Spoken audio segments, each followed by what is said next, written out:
In today's video, I'm going to show you how to export code from Lovable to GitHub.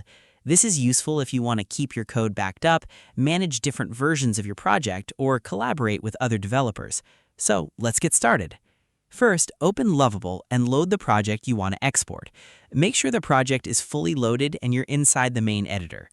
Once your project is open, look toward the bottom of the interface for the plus icon. Click on it to view the available integrations.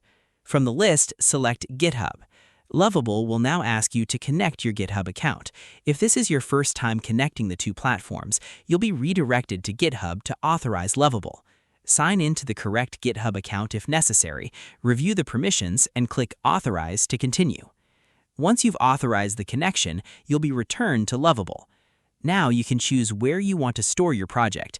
Depending on your setup, you can either select an existing GitHub repository or create a new repository directly from Lovable.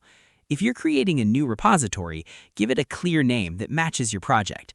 Also, make sure you're selecting the correct GitHub account or organization, especially if you have access to multiple accounts. Next, choose the branch you want to use.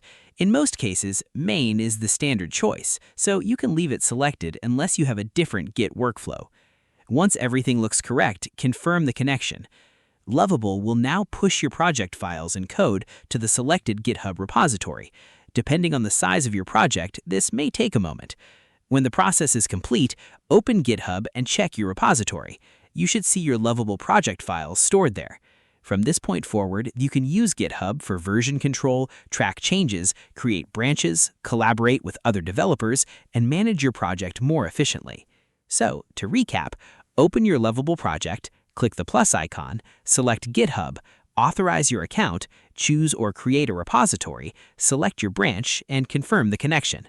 And that's it. Your Lovable project is now connected to GitHub. If this tutorial helped you, don't forget to like, subscribe, and turn on the notification bell for more quick and useful tutorials. Thanks for watching, and I'll see you in the next one.